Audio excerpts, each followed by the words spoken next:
विश्वकर्मा जी को ब्रह्मांड का दिव्य शिल्पकार कहा जाता है।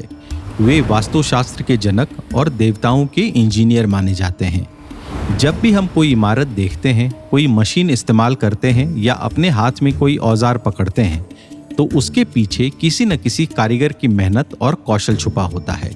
यही कारण है कि भगवान विश्वकर्मा मजदूरों, कारीगरों, इंजीनियरों, शिल्पकारों और कलाकारों के आराध्य देव माने जाते हैं। विश्वकर्मा नाम ही उनके महत्व को दर्शाता है। विश्व का अर्थ है संसार और कर्म का अर्थ है कार्य, यानी जो पूरे संसार का निर्माण करता है वही है विश्वकर्मा। ऋग्वेद में उनका उल्लेख मिलता है, जहां उन्हें सर्वव्यापक पिता और सृष्टिकर्ता कहा गया है। पुराणों के अनुसार उन्हें सृष्टि की रचना का दायित्व सौंपा गया था। पुराणों में उनकी अद्भुत शक्ति का वर्णन मिलता है कि उनके 4 मुख थे और वह हर दिशा में देखने और काम करने में सक्षम थे। भगवान विश्वकर्मा की महानता उनकी रचनाओं से समझी जा सकती है। उन्होंने केवल महल या भवन नहीं बनाए, बल्कि देवताओं के लिए नगर, महल और दिव्य अस्त्र शस्त्र भी गढ़े। श्री कृष्ण के लिए समुद्र किनारे उन्होंने स्वर्णिम द्वारिका का निर्माण एक रात में ही कर दिया। पांडवों के लिए इंद्रप्रस्थ नगरी बनाई, जिसकी माया सभा का वर्णन महाभारत में भी आता है। वहां की फर्श इतनी चमकदार थी कि पानी जैसी प्रतीत होती थी और तालाब सूखी जमीन जैसे लगते थे। भगवान शिव के लिए उन्होंने स्वर्ण लंका का निर्माण किया, जो बाद में रावण का निवास स्थान बना। केवल नगर ही नहीं, उन्होंने देवताओं के लिए शक्तिशाली अस्त्र शस्त्र भी बनाए। इंद्र का वज्र, जो ऋषि दधीची की हड्डियों से बनाया गया, और कुबेर का पुष्पक विमान, सब भगवान विश्वकर्मा की अद्भुत कारीगरी के उदाहरण हैं। ऋग्वेद में विश्वकर्मा का उल्लेख मिलता है। वहीं वायु पुराण और भगवत पुराण में उनकी वंशावली का वर्णन है कि 8 वसुओं में से एक प्रभास वसु ने अंगिरसी से विवाह किया और उनके पुत्र के रूप में ऋषि विश्वकर्मा का जन्म हुआ। रामायण में स्वर्ण लंका और महाभारत में इंद्रप्रस्थ के निर्माण का श्रेय भी उन्हें ही दिया गया है। हर साल 17 सितंबर को विश्वकर्मा पूजा मनाई जाती है। इस दिन सूर्य कन्या राशि में प्रवेश करते हैं, जिसे कन्या संक्रांति भी कहा जाता है।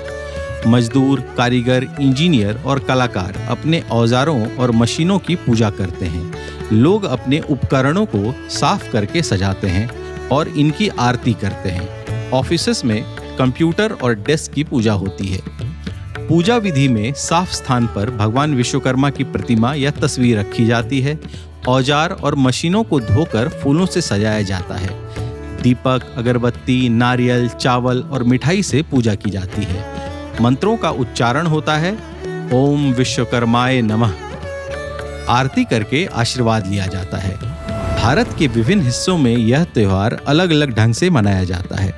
पश्चिम बंगाल में कारखानों और कार्यशालाओं में भव्य पूजा होती है और पतंगबाजी की परंपरा भी जुड़ी है।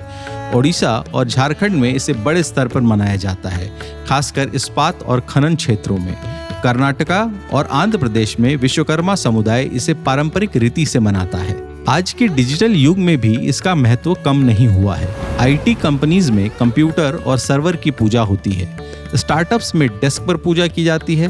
कलाकार अपने ब्रश की, लेखक अपने कलम की और डॉक्टर अपने उपकरणों की पूजा करते हैं। यह त्योहार हमें याद दिलाता है कि कोई भी काम छोटा या बड़ा नहीं होता।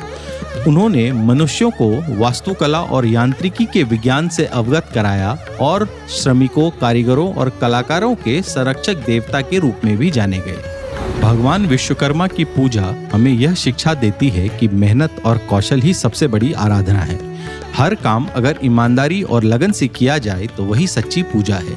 इस दिन हम प्रार्थना करते हैं कि हमारे औजार, हमारी मेहनत और हमारा कौशल अच्छे कार्यों में लगे और हमें सफलता मिले।